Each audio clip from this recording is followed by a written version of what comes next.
네, 그러면 그 네마프 한국 신작전 8번째 섹션 아티스트 토크 시작하겠습니다. 어, 네, 일단은 작가님들 와주셨는데 간단히 어떤 작품 연출하셨는지 그 다음에 자기소개 간단하게 해주시면 좋을 것 같습니다. 먼저 네, 여기 그 최지현 작가님부터 네, 말씀해 주시면 좋을 것 같습니다. 네, 안녕하세요. 저는 미스터 킴 아이시 스프링 2020 제작한 최주연입니다.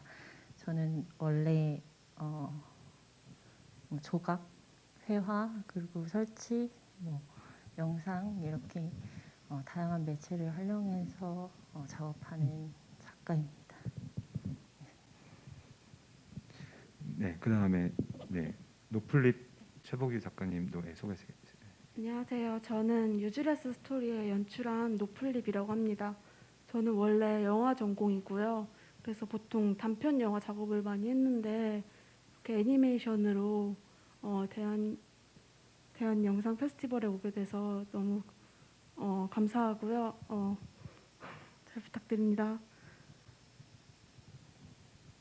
네, 안녕하세요. 그 유즈레스 스토리즈 2 연출한 최부규라고 합니다. 저도 그 노플립 감독처럼 영화를 주로 연출을 하고 단편 영화 작업을 많이 했었는데 이렇게 다양한 그 미디어들을 소개해주는 서울국제 대한영상 페스티벌에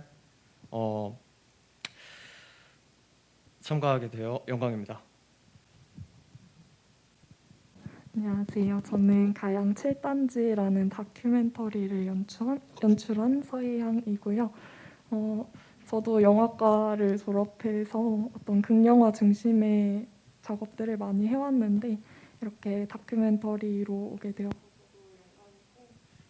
네, 반갑습니다. 감사합니다. 네, 안녕하세요. 저는 그 투채널 TV 오페라 파이어하트를 제작한 배인경입니다.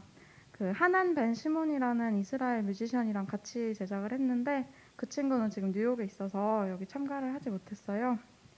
저하고 하나는 이제 영상과 음악을 기반으로 관객 참여, 퍼포먼스, 미디어 아트 등을 접목한 멀티미디어 작품을 만들고 있습니다. 네, 아마 이 섹션을 보신 분들이 영상을 볼 것 같아요. 그래서 이 영상을 본 관객분들에게 공통 질문 하나씩 제가 드리겠습니다. 이 작품을 어떻게 처음에 만들게 됐는지 그 제작 배경이나 동기 이런 거 말씀 한 분씩 해주시면 보신 분들이 더 이해를 잘 하실 것 같아서 네, 이번에도 그러면은 옆에 계신 최지훈 작가님부터 간단하게 설명해 주시면 될 것 같습니다. 네, 저는 일단 다양한 매체로 페르소나라는 주제로 계속 끊임없이 작업을 해왔는데요. 이번 작품 이제 전 작업부터 미디어를 활용해서 작업을 한 것 같습니다. 일단은 그 페르소나라고 하면은 뭐 외적 인격, 뭐 더 쉽게 말하면 이제 가면이라는 뜻을 담고 있는데 이게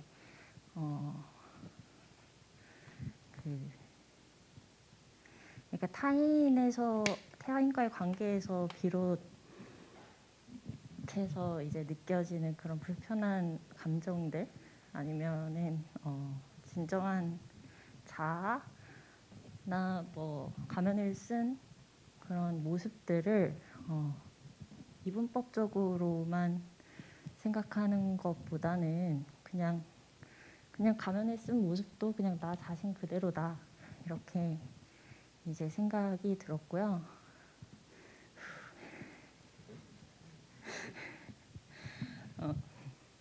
그래서 이제 그런 생각들을 하다가 만약에 어떤 존재가 사라지면 이 존재는 어떻게 기억이 될 것인가? 우리가 그러면은 페르소나를 쓴 모습들을 기억을 할 것인가? 아니면은 뭐 정말 뭐 진정한 모습을 어디까지 그 타인이 기억을 할 수 있을까?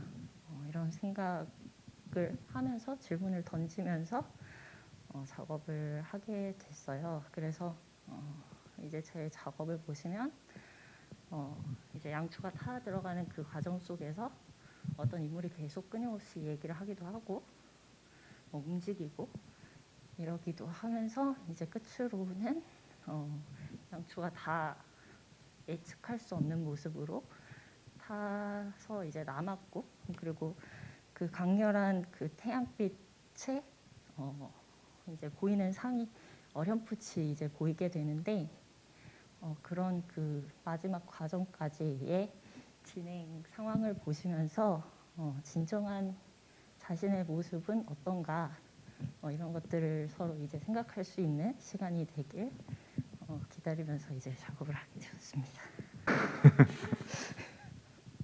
떨리네요. 말하다가 힘드시면 짧게 쉬었다 하셔도 됩니다. 최지훈 작가님 미스터 게임 아이시 스프링 2020은 페르소나에 대한 관심으로 네, 작품 제작이 됐다고 하셨고 그 다음에 Unusual Stories 2도 네, 제작 네. 배경이 궁금합니다.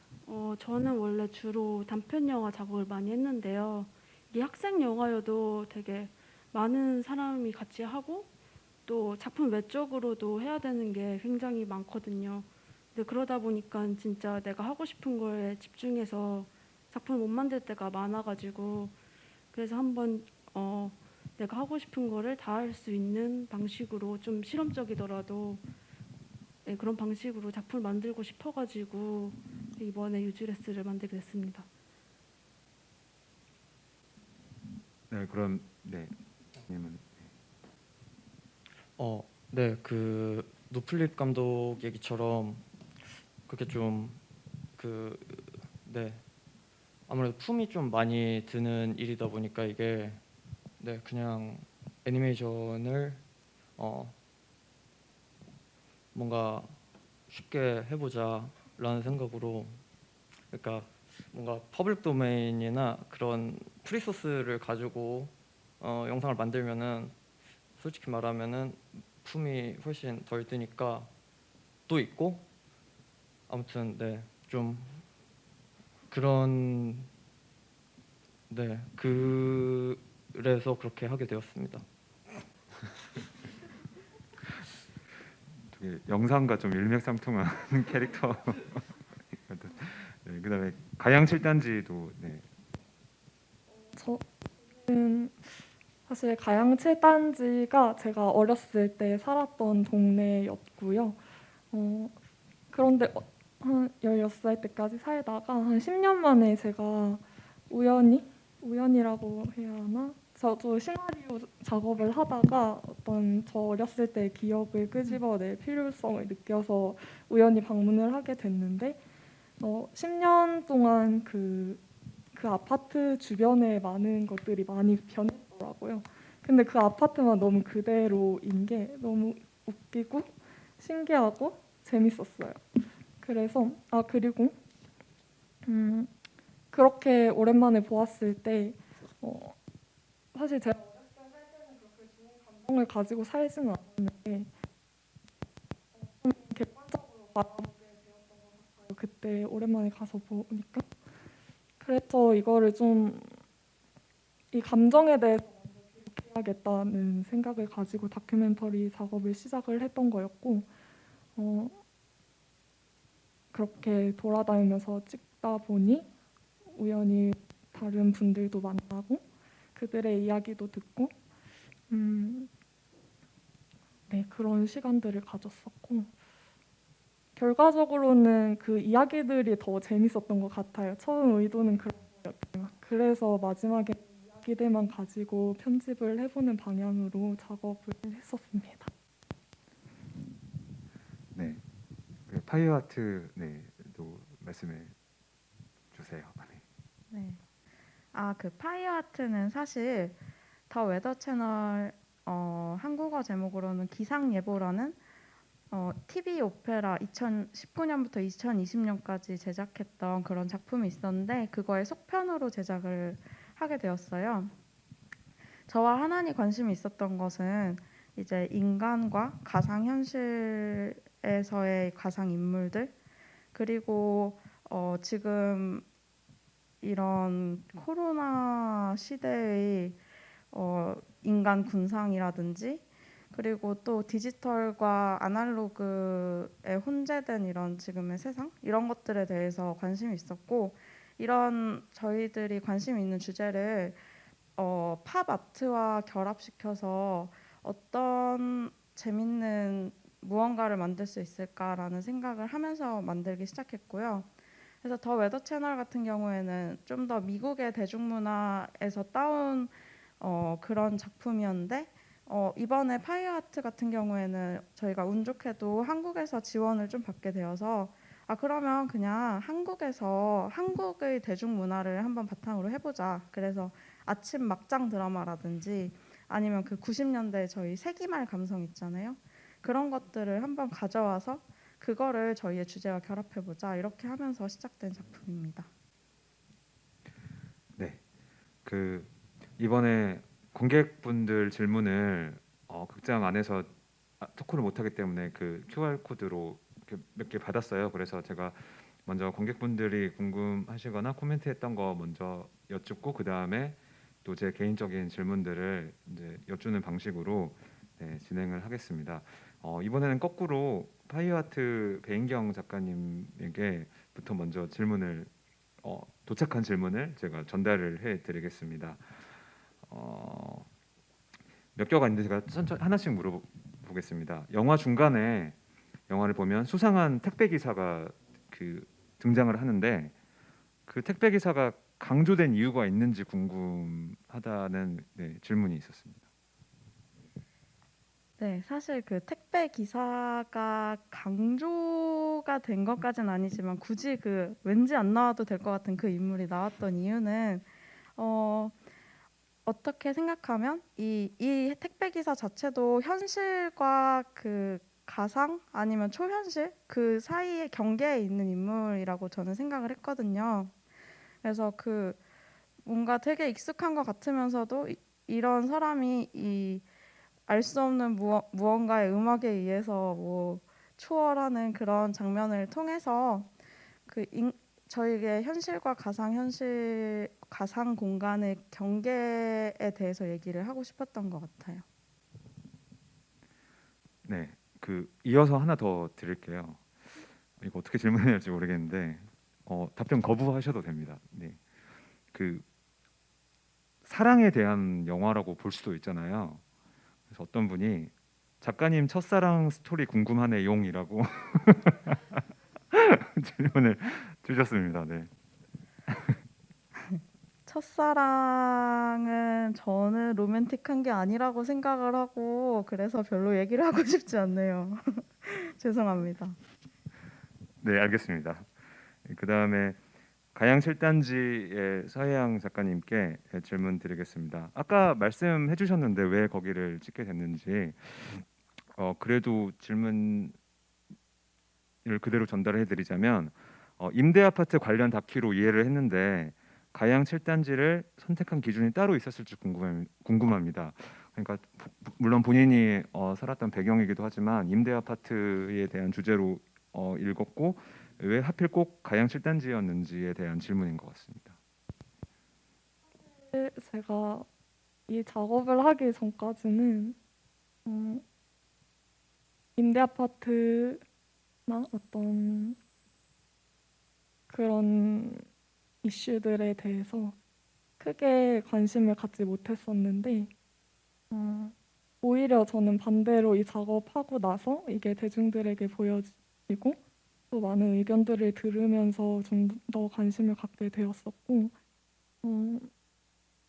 네, 개인적인 그 처음에 찍게 된 것은 개인적인 사유였지만 임대 아파트에 관한 다큐로도 보셔도 괜찮을 것 같아요. 대신 정치적인 의도라기보다는 살고 있는 사람들과 그 사람들을 둘러싼 어떤 사회적, 공간적 맥락 이런 것들 함께 보면은 좋을 것 같습니다.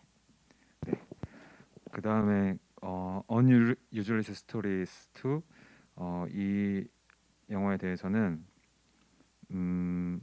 이야기가 너무 재밌다. 이 이야기를 어떻게 생각을 했는지 모티브가 혹시 있다면 무엇인지에 대한 질문이 있었습니다. 그 AI 얘기에 관해서는 저희 친구들끼리 모여서 그냥 장난으로 이런 얘기를 많이 했어요.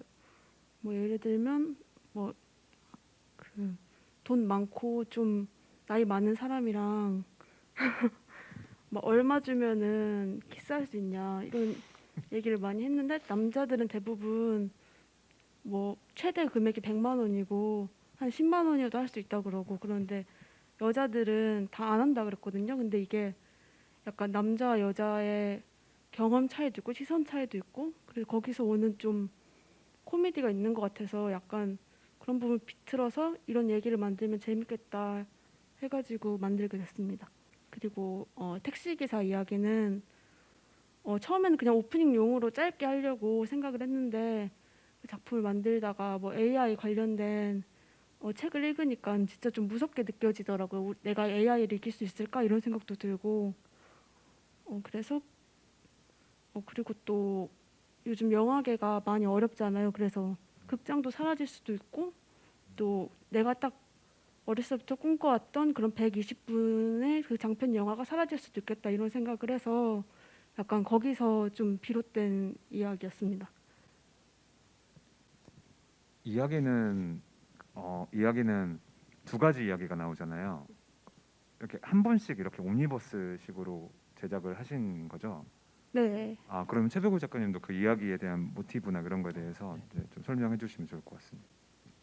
네,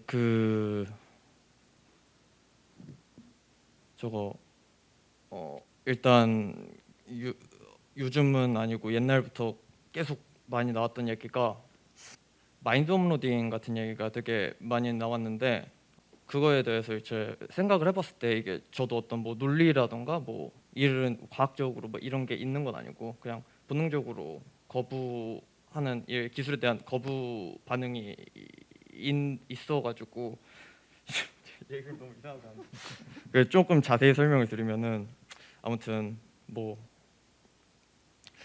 그러니까 사실 어쨌든 생물학적으로 보면은 이제 기억이 있으면은 그게 인간인 건데 아무튼 그래서 그 할아버지가 커서가 된 것도 커서랑 그 할아버지랑 생물학적으로는 같은 건데 조금 살짝 그 저는 살짝 이제 그 논리는 없고요. 본능적으로 그냥 어떤 생기론적인 관점인 것 같아요. 느낌상 뭔가 이게 이게 뭔가 생명에는 뭐 그러니까 그뭐 기억만이 생명이 아니다라는 죄송한데 다시 뭐 얘기해도 너무 지금 바인더를 소환시켜야 되는 거 아닙니까? 얘기를 너무 이상하게 해가지고 네 그래서 다시 처음부터 말씀을 드리면은 네 그 이야기를 만들게 됐던 계기는 마인드 업로딩 얘기가 나오고 제가 조금 생물학적 관점보다는 살짝 생기론적 관점을 가지고 있다라는 거를 그냥 어떤 감정적으로 풀고 싶었던 것 같습니다. 논리적으로 풀기보다는 네 그래서 만들었습니다. 네, 답변 잘 들었습니다. 그 미스터 K 아이시 스프링 2020 최지훈 작가님에게 여쭙겠습니다. 아까 그 페르소나라고 설명을 해주셨지만 네, 네. 어떤 분이 그 석고상이라고 해야 되나요? 아무튼 어떤 사람의 그 형상 네, 양초? 양초 양초 인간? 네, 네.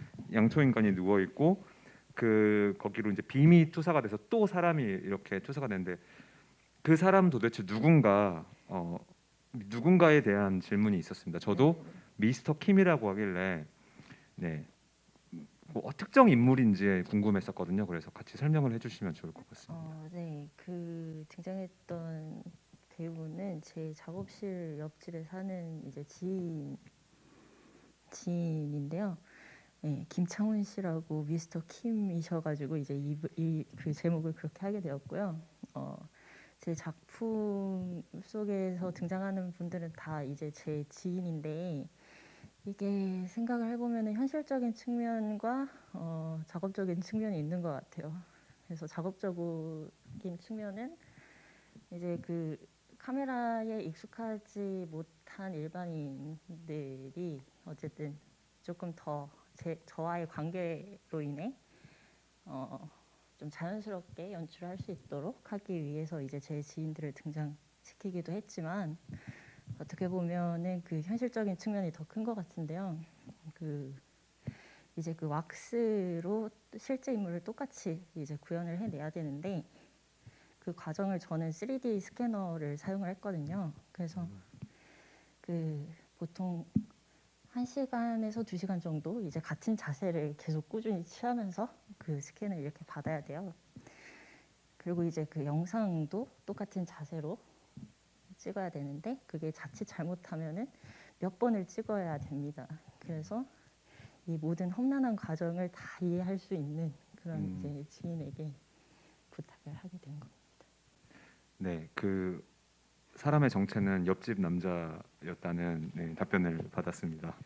네, 그럼 이제는 제가 섞어서 질문을 하겠습니다. 다시 그 파이와트의 배인경 작가님께 또 관객분께서 물어본 질문을 전달을 해드리겠습니다. 노래가 너무 신나고 재밌고 좋은데 노래 만들 때 고려한 점이 있을까요? 라는 질문 하나가 있고요. 두 번째는 먼저 그것부터 답변을 해주시면 좋을 것 같습니다. 노래에 관한 음악에 관한 이야기. 노래는 하난 벤 시몬이라는 작가 뮤지션 친구가 만든 거여서 저희는 그 작업할 때 물론 그 컨셉이나 이야기는 모두 같이 하지만 그 롤이 되게 잘 나눠져 있거든요. 그래서 영상은 제가 다 맡는 편이고 거의 그리고 음악은 거의 하난이란 친구가 맡는 편이에요. 근데 뭐 제가 하난의 입장을 대변을 할 수는 없겠지만 제가 느꼈던 바로는 이제 하나는 최근에 그 8비트 음악이라고 해야 될까요? 약간 그런 것이나 아니면 장난감 키보드 이런 거에 되게 관심이 많더라고요. 그래서 이런 장난감 악기들이 가지는 소리가 어떻게 예술의 영역에 들어올 수 있는지에 대해 관심이 있는 것 같아요. 그래가지고 그런 것들 때문에 좀 더 막 경쾌하고 그런 재밌는 음악이 나온 게 아닐까 그런 생각이 듭니다. 네, 이거 제가 궁금한 건데 하난이라는 그 작가님은 혹시 그 영화에 등장하는 그 외국인 남성 정말요? 네, 정체가 네, 다 작가님들이 출연을 하신 그런 영화였네요. 네, 네, 그게 알겠습니다. 영화이기도 하지만 저희는 원래 베이스가 퍼포먼스이기 때문에 저는 사실 배우를 하고 싶은 생각이 전혀 없었는데 이제 이것은 공연이다. 그러므로 너는 나와야 한다. 이런 그 감언이설에 제가 홀딱 넘어가서 배우로 어색한 데뷔를 하게 되었고요. 그래서 그 하난이란 친구와 제가 나온 것은 약간 공연의 일부라고 생각해 주셔도 될 것 같아요. 네, 두 번째 질문은 엽서에 적힌 QR 코드로 영화를 진행하실 생각을 어떤 아이디어에서 출발했는지 궁금하다고 보내주셨습니다. 네, 제가 작업했던 작품들이 대부분 이제 새로운 뭐라고 해야지 플랫폼, 새로운 미디어를 관객이 조금 더 주체적인 방식으로 소비할 수 있는가에 대한 관심이 계속 있어 왔어요. 그래서 그러면 사실 관객들이 제일 접근하기 쉬운 플랫폼 중 하나가 핸드폰이잖아요. 플랫폼이라고 하긴 좀 뭐하고 이거 뭐라고 하죠? 하여간 쓸 수 있는 영상 기기가 핸드폰이잖아요. 그래서 계속해서 저는 이제 핸드폰을 이용해서 관객들이 새로운 영상을 직접 틀 수 있게 혹은 조작할 수 있게 하는 데 관심이 있었는데요. 그래서 그 엽서에 QR 코드를 넣어서 이제 관객들에게 나눠주려고 하게 된 그 생각도 이 핸드폰을 어떻게 해야 관객들이 가장 편하게 뭐라고 해야 되죠? 관객들이 가장 편하게 이 공연 혹은 영상 속으로 들어올 수 있는 그런 방식이라고 생각을 했습니다. 네, 저도 개인적으로는 극장에서 핸드폰 켜고 영화 본 건 처음이라서 되게 신선한 경험이었습니다. 그 질문 해주신 분이 그 엽서를 구할 방법이 또 있는지 더 구하고 싶으신가 봐요. 그래서 어디서 또 구할 수 있을까요? 굿즈 제작은 아직 제가 뭐 따로 그런 플랜은 없지만 저에게 연락을 주신다면 언제든지 보내드리도록 하겠습니다. 네, 개인적으로 연락을 해주시면은 예, 보내드린다고 합니다. 네, 참고하시고요. 네, 그 다음에 가양 7단지 서혜양 작가님에게 질문드리겠습니다. 그 다큐멘터리의 형식을 띠고 있잖아요. 그리고 어떻게 보면 그 되게 그 되게 쉬운 그런 인터뷰는 아니었을 거라고 생각을 해요. 그래서 물론 작가님이 친근한 동네이긴 했지만 거기서 만났던 사람들은 모르는 사람일 가능성도 많고 그렇잖아요. 그래서 그렇게 카메라에 담기까지 사전 작업 혹은 그 분들과 친해지는 어떤 과정, 그러니까 그렇게 어떻게 접근하게 되기까지의 좀 스토리가 있을 것 같습니다. 그게 좀 궁금합니다. 네. 사전 작업이라 하면은 그 동네에 대해서 어떤 영상을 만들기로 결심을 하고 한 달 정도는 혼자 인서트만 따로 돌아다녔어요. 그러다가 이제 카메라를 들고 그냥 아파트 한가운데 있는 그런 모습들이 신기해 보이셨는지 카메라를 들고 그 아파트 한가운데 이렇게 서 있는 그런 모습들이 되게 이상하셨는지 혹은 흥미로우셨는지 말을 거시는 분들도 계셨고 그 중에 이제 마음이 동하시는 분들은 함께 대화를 하는 시간을 먼저 가졌어요. 대화에서 끝난 경우도 많았고요. 그래서 이제 음성만 들어간 경우도 많은 거고 그 이후부터는 제 얼굴을 아시더라고요. 보통 제가 인사를 따로 한 적은 없는데 뭐 저기서 찍고 있는 거 봤다 이런 식으로 제가 말을 걸면은 그렇게 받아주시고 그냥 그 옆에서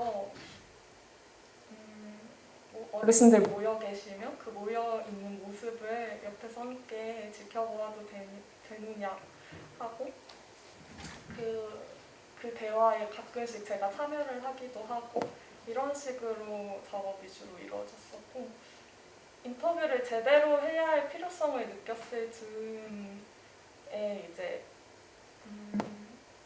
그 중에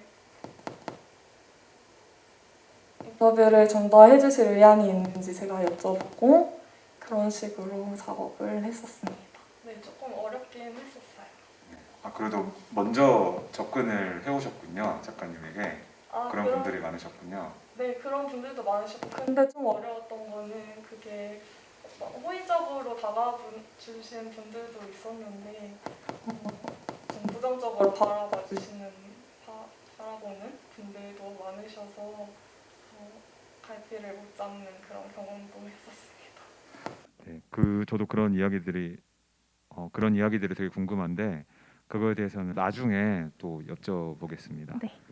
다음에 Unusual Stories에 대해서 제가 궁금했던 거는 보면 처음에는 되게 그냥 재밌다라고 봤고 제가 이제 다시 봤을 때는 뭔가 디스토피아의 세계를 두 분 다 다루고 있다는 생각이 들었어요. 가령 AI에게 성희롱당하는 인간이라던가 아니면 데이터로 업로드된 의식이 자살한다던가 휴지통으로 스스로 들어가서 그래서 이렇게 뭔가 기술과 미래에 대해서 낙관적이지만은 않은 생각을 가지고 있다는 생각이 들었습니다. 그래서 그거 관련해서 작품 만들 때 어떤 생각이었는지 기술에 관해서 미래에 관해서 네, 그런 생각들이 좀 궁금했습니다. 한 분씩 답변해 주시면. 예. 네, 우선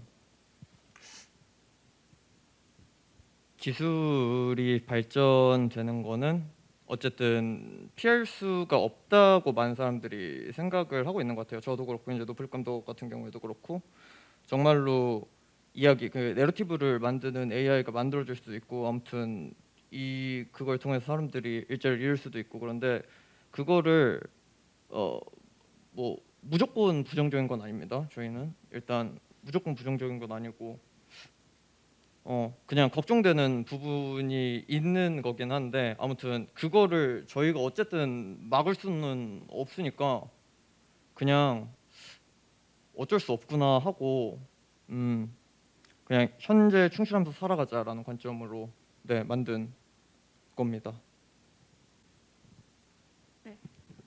그리고 사실 저도 기술에 관심이 없어가지고 AI라든가 그런 관심이 없었는데 이번에 코로나 상황 때문에 일도 재택을 하게 되고 집에 혼자 있는 시간도 많고 이런 식으로 그래서 집에 혼자 많이 있다 보니까 여러 가지 생각이 들더라고요. 이 재택근무가 몸은 편하긴 하지만 미래에 만약 이렇게 일하게 되면은 뭔가 어딘지 모르게 씁쓸할 것 같다 이런 생각도 들고 그래서 그때부터 좀 기술이 발전이 되면은 인간의 생활은 편해지겠지만 감성적인 부분에서는 힘들 수도 있겠다 이런 생각이 들었던 것 같아요. 네. 그러면 그 미스터 K 마이시 스프링 2020 네, 최지원 작가님에게 여쭙겠습니다. 그 양초 인간이 태워지고 있는 모습을 이렇게 계속 보다 보면 되게 많은 생각이 들어요. 저는 어떤 잔인한 처형 같다라는 생각도 했고 또 누군가는 어떤 자연의 섭리, 불교적인 어떤 순환의 어떤 그런 자연으로 돌아가는 그렇게 볼 수도 있겠고 또 프로그램 노트에서는 그 이승민 평론가님께서 촛불 집회에 또 이렇게 은유를 하셔서 또 해석을 하셨잖아요. 그래서 이 작업을 보고 많은 해석이 있었을 것 같은데 가장 마음에 들었던 해석 혹은 이렇게 자기 작가님 본인의 또 그 해석을 듣고 달라진 마음 있는지 그런 것들이 좀 궁금합니다. 제일 기억에 남는 해석이라고 하면은 그러니까 제 모든 작업 과정이 페르소나를 통해서 저 자신이 누군지를 알아가는 그런 과정이다라고 말씀을 해주셨던 게 기억이 나는데 그 이제 촛불이 그 지인의 모습이 타들어가고 뭐 녹아서 흘러내리고 그리고 이제 그 마지막 모습으로 이제 남고 그런 과정을 제가 이제 촬영을 하면서 처음부터 끝까지 즉시를 하고 이런 것들이 뭐 재래 혹은 의식의 과정이다 이러면서 그 이제 그 타들어가는 장면 그거는 어떻게 보면은 그 제사의식 그러니까 제의 과정인 거고 저는 그 처음부터 끝까지 모든 과정을 목도하는 마치 그 의식 의례 이런 것들을 주관하는 제사장의 모습이다. 뭐 이렇게 말씀을 해주신 그 해석이 기억이 나요. 그러면서 이제 이제 세상을 살아가면서 많은 뭐 문제들이나 상처들이나 이런 것들이 이제 야기가 되는데 제가 이렇게 그 불을 태우고 그거를 뭐 목도하고 이런 과정을 통해서 이렇게 씻겨 버릴 수도 있었겠지만 결국에는 모든 문제는 제 마음속에 있다. 이렇게 그 해답을 주신 그 해석이 기억이 나거든요. 그래서 약간 그때 제 이렇게 그 10년 속을 그분이 딱 이렇게 들어와가지고 다 보신 듯한 그런 느낌이 들었습니다. 네, 역시 그 주술적인 약간 불교적인 약간 그런 해석이었네요. 네, 알겠습니다. 네, 그 되게 많은 해석이 있을 것 같아서 그 작품 발표 기회가 있을 때마다 어떤 또 말을 들을지 개인적으로 되게 궁금해하실 것 같아요. 네. 네, 그러면 시간이 좀 돼서 작가님들 한 분씩 더 한두 질문 정도 제가 마지막으로 드리고 네, 마무리를 하겠습니다. 네, 다시 파이아트의 배인경 작가님께 네, 질문 드리겠습니다. 직접 연기를 하셨잖아요. 물론 퍼포먼스의 뜻이 없다고 하셨지만 이번에 또 그 ASMR 또 언박싱도 해보시고 직접 이렇게 의상도 이렇게 입어보시고 했던 게 어땠어요? 아, 그게 그 퍼포먼스의 뜻이 없는 건 아니고 이제 퍼포먼스에는 쭉 제가 라이브를 기반으로 해서 참여를 하고 싶은데 사실 그 배우로서는 저는 사실 생각이 없었다는 뜻이었고요. 근데 이번에 어찌저찌 해가지고 그렇게 하게 됐는데 저는 사실 이번에 뭐 의상도 그렇고 뭐 ASMR도 그렇고 이거를 연기라고 생각을 하지 않고 라이브 공연이라고 생각을 하고 작업을 진행했거든요. 그래서 그냥 네 그렇게 생각이 들었습니다. 그냥 공연이다. 네. 아 그리고 또 추가적으로 저는 극장에서 그 핸드폰 보는 경험도 처음이었지만 인터미션이 있는 영화가 인터미션이 있는 것도 처음 봤어요. 또 그 아이디어는 또 어떻게 얻으셨는지도 좀 궁금했습니다. 그 인터미션 부분은 사실 그게 실제 인터미션이 아니고 이제 그 관객들이 들고 있는 핸드폰에 영상 거기에 나오는 가상 인물인 베스 이 베스라는 친구는 그 관객들의 어떻게 보면 그 친구 그 같이 보는 친구 영상을 같이 보는 친구죠. 이 친구와 대화를 하는 시간으로 인터미션을 만든 거예요. 그래서 이거는 그냥 저희가 이 공연 영상 혹은 공연 이 파이어 아트를 보는 관객들이 갑자기 이 핸드폰에서 가상 인물이 관객들에게 말을 걸어오면 어떨까라는 생각에서 이거를 시작을 하게 됐어요. 이 관객들에게 말을 걸고 관객에게 뭐 옆에 있는 사람이랑 인사를 해봐라. 지금 네가 앉아 있는 여기는 어떤 공간이냐 이런 거를 물어봄으로써 이 영상 내에 있는 곳만이 공연장이 아니고 이 관객들이 앉아 있는 이곳 뭐 공연장이라든지 만약에 이 영상을 집에서 보고 있었다면 집이라든지 관객들의 집이라든지 이 공간들이 제2의 공연장이 되기를 바라서 이렇게 진행을 하게 되었습니다. 네. 저도 그 갑자기 인터미션이 나오거나 아무튼 되게 그 계속 예상할 수 없는 장면들이 갑자기 노래를 부른다거나 근데 갑자기 막 신나고 이런 것들을 되게 저도 재밌게 감상을 했었습니다. 그래서 그런 것들이 좀 궁금해서 네, 여쭤봤습니다. 네, 다음에는 가양 7단지 서혜양 작가님께 네, 여쭙겠습니다. 그 인터뷰를 보면 되게 이야기에 집중하게 돼요.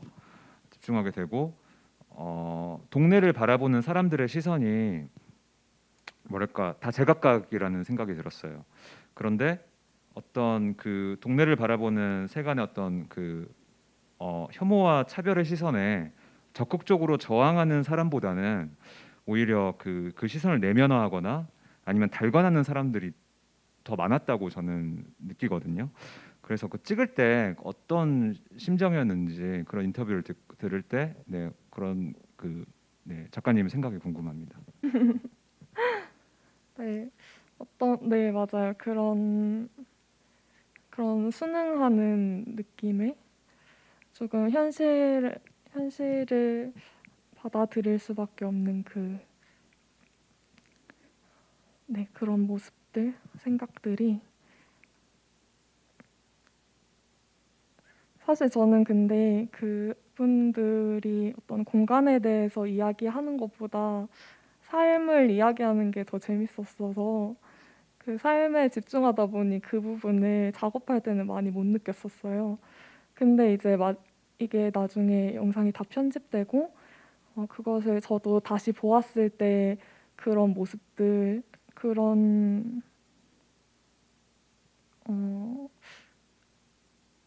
뭐랄까요? 말을 표현을 못 하겠는데 음, 음, 음.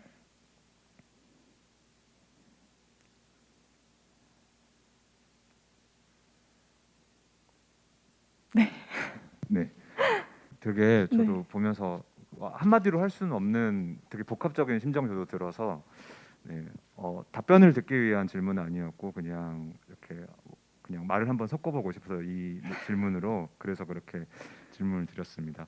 재밌는 이야기에 많이 처음에 집중했다고 하는데 저도 친구랑 보면 친구가 옆에서 깔깔 웃더라고요. 그 담배 피지 말라는 그 할머니 속수무책으로 당하는 그 남성 어르신의 모습이 전 되게 재밌었고 아마 촬영본에는 담기지 않았던 그런 에피소드 되게 많을 것 같아요. 그래서 비하인드 스토리 담기지 못했던 장면 혹은 더 담아보고 싶었던 장면이 있었다면 뭐가 있었을지 좀 궁금했습니다.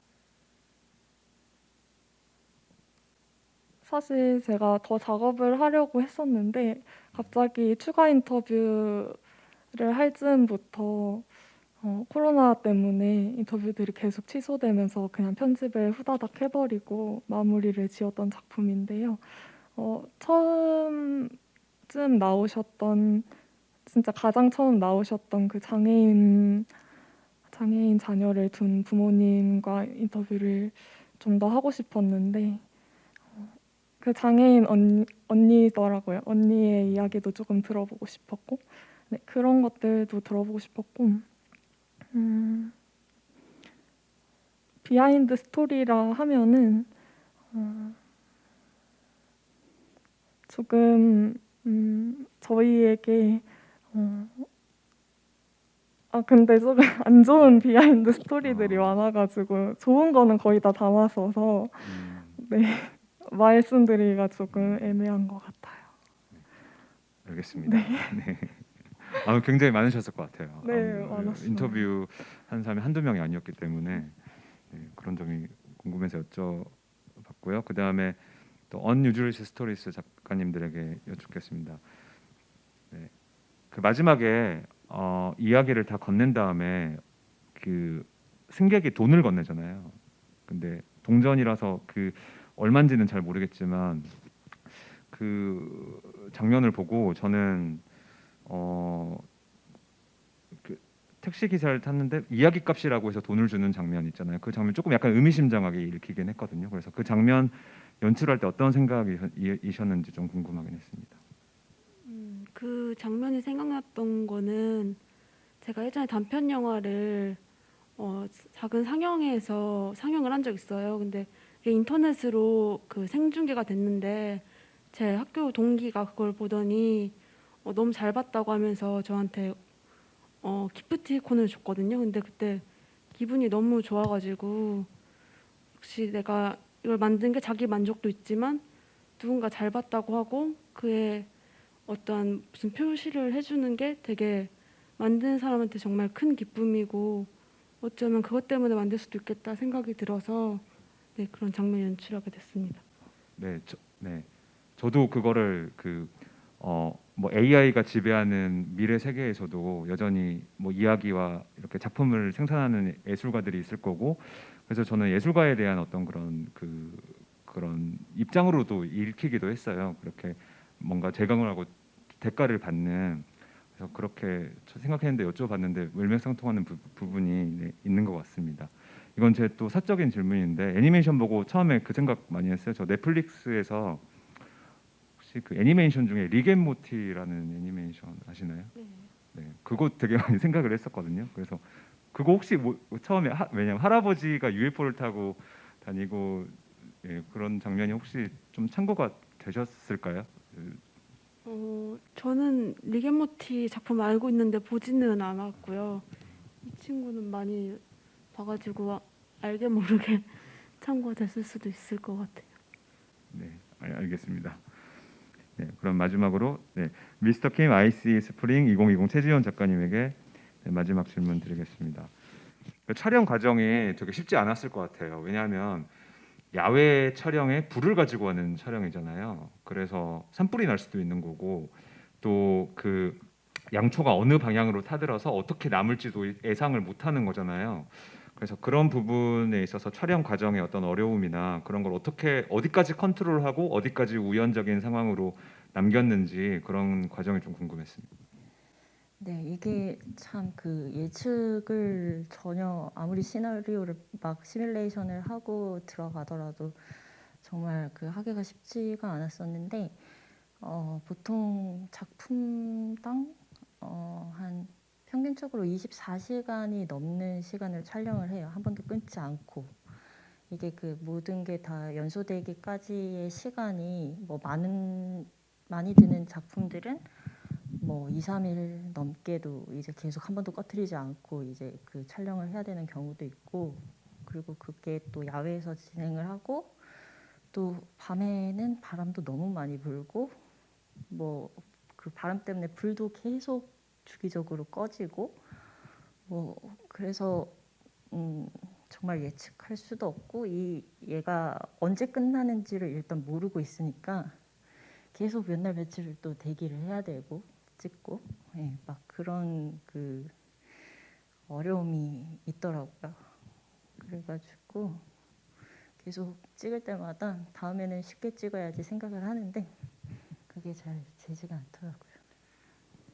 우연적인 상황은 어떻게 잘 생각한 대로 나오셨나요? 아니면 전혀 다른 결과가 나왔나요? 아니요, 전혀 다른 결과. 그러니까 시간도 이제 찍다 보면 이 정도 크기의 부피면은 어느 정도 시간이 걸리겠구나. 나름 이렇게 계산을 해도 항상 그것조차 빗나가고 뭐 타는 모양이라던가 뭐 이런 것들이 항상 변하고 네, 그리고 이게 또 일정한 속도로 이렇게 계속 타 내려가는 게 아니라 어떤 순간에 뭔가의 그 뭐 외부적인 조건으로 막 스파크가 일어나서 확 타는 경우도 있지만 또 어떤 순간에는 대여섯 시간을 놔둬도 막 그냥 그대로인 것 같은 그런 순간들도 있고 이래서 이 우연적인 거는 그냥 예, 제 손을 떠난 거라 생각하고 항상 작업을 하고 있습니다.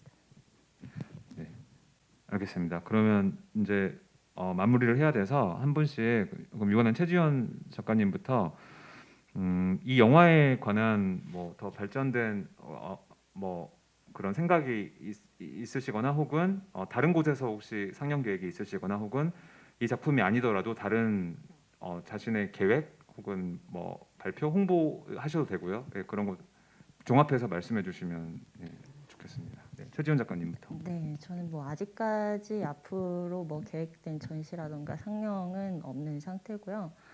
그 대신 이번 상영을 통해서 또 저도 제 그 작품을 스크린으로 처음 봐봤기 때문에 느낀 점과 또 이거 뭐 앞으로 작품에서 어떻게 활용을 하면 좋은 점이나 뭐 그런 수정 사항들이나 이런 것들을 굉장히 많이 생각을 해보게 되고 배울 수 있었던 그런 시간이 됐던 것 같아요. 그래서 앞으로는 좀 영상을 어떻게 좀 영화적 미장센을 좀 세련되게 넣으면서 만들 수 있을까 뭐 이런 것들도 고민을 해볼 것 같고요. 그리고 좀 어떻게 보면 전시에만 국한되어 있었던 그런 그 영상을 좀 이 상영이라던가 이런 좀 더 확장된 그런 영상으로 만들어 볼 생각이 앞으로 있습니다. 유즈레스 스토리는 지금 그 대구 단편 영화제에서 상영하고 있어요. 그리고 앞으로도 다른 좋은 기회가 되면은 여러 곳에서 상영하고 싶고요. 앞으로도 꼭 영상이 아니더라도 뭐 독립출판이라든가 그런 매체로도 계속 작품 활동하면서 관객들을 만나고 싶습니다. 네, 그 노플립 감독이랑 비슷하게 영상 매체에 제한되지 않고 네, 여러 방향으로 이것저것 뭔가 해보도록 하겠습니다. 감사합니다. 네, 그 두 분은 팀을 이뤄서 계속 작업을 하시나요? 아니면 이번에 이렇게 이번 작업만 이렇게 뭉치신 건가요? 그게 궁금합니다. 계속 같이 왔어요. 그러니까 이게 2잖아요. 1은 이제 16년도에 만든 건데 1은 같이 했었고 그다음에 이제 그 애니메이션 할 때는 그렇게 하고 영화 할 때는 연출 이렇게 서로 도와주고. 네. 그러면 앞으로도 계속 그 말씀하신 계획이 두 분이 같이 팀을 이뤄서 하는 그런 작업이신 거죠? 네, 일단 제가 생각하고 있는 독립출판은 제가 글 쓰고 그림 그리고 해서 한번 내보고 싶어서 네. 네, 그 출판이든 다음 영상이든 또 기대해 보겠습니다. 그러면 네, 서희영 작가님. 저는 가양 7단지도 올해까지 계속 영화제에 출품하고 또 상영 계획도 몇 군데 있고요.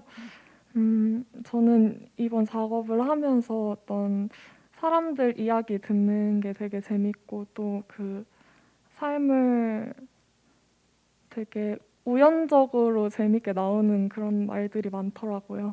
그래서 그런 말들을 좀 수집하고 싶고 그리고 저는 문자 매체를 좋아해서 글 쪽으로 계속 써보고 싶은 욕심도 있고 네, 욕심이 많네요. 그 이번 영화를 하면서 조금 어떤 사회적인 문제라던가 또 사람이 어떤 자라가고 살아가고 성장해 나가고 또 어떤 경험들을 하고 이런 어떤 사람의 삶의 과정들이 조금 많은 생각을 들게 했어서 요즘은 교육 쪽을 공부를 하고 있기도 합니다. 네, 다양하게 저도 작업을 하고 또 공부도 하고 지내려고 합니다. 아, 네.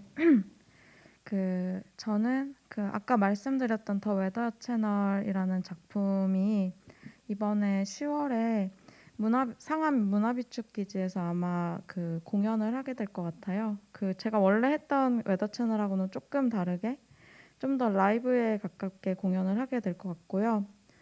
그리고 이제 파이어 아트 이후 차기작에 대해서는 저희가 엄청 약간 화려하고 그리고 디지털적이고 굉장히 막 무언가가 많이 차 있는 작품을 해왔는데 이번 작품은 좀 아주 미니멀하고 그리고 아날로그적으로 한번 가보자라는 얘기가 나오고 있어요. 그래서 이건 어떻게 나올지 아직 확실하지가 않아서 어쨌든 인스타나 그 외에 뭐 여기저기 채널을 통해서 잘 지켜봐 주셨으면 좋겠습니다. 감사합니다.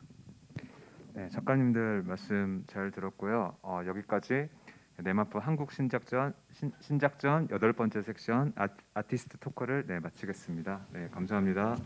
고생하셨습니다. 저 진짜 죄송한데 약간 비하인드 스토리 네, 갑자기 하나만 생각나서 말씀해 주세요. 그 청소년이 딱 그 2명이 나오는데 그 중에 한 친구가 신우라는 친구인데 그 친구 꿈이 영화 감독이라고 하더라고요. 그래서 그 친구를 굉장히 응원하는 마음으로 개인적인 연락처도 주고받고 네, 연락을 하며 지내고 있습니다. 모두 응원해 주세요. 언젠가 우리 네마프에서도 네. 그 감독님을 또 초청해보고 싶네요. 네, 꼭 다른 작가님들도 혹시 나 이 말 못했다 이거 말해야겠다라고 있을까요? 저 있습니다. 네네네 말씀해 주시죠. 저는 아까 살짝 말씀을 드렸었는데 한국에서 이렇게 오프라인으로 된 상영을 하게 된 게 처음이어서 굉장히 영광이었었고요. 이 네마프를 저는 그전에는 몰랐었지만 이번에 알게 되었는데 진짜 이렇게 대한 영상과 뉴미디어 작품들을 일반 대중에게 소개하는 게 정말 좋은 곳이라고 생각을 해요. 그래서 잘 됐으면 좋겠습니다. 네, 또 혹시 다른 분 또 계신가요? 네, 네. 배인경 작가님을 위한 영화제인 것 같습니다. 저도 네, 앞으로 계속 출품하실 것 같고, 네, 차기작도 또 내년에 또 여기서 볼 수 있을지 기대해 보겠습니다. 네, 그럼 또 하실 말씀 없으시면 네, 여기서 마치겠습니다. 네, 감사합니다. 네, 고생하셨습니다.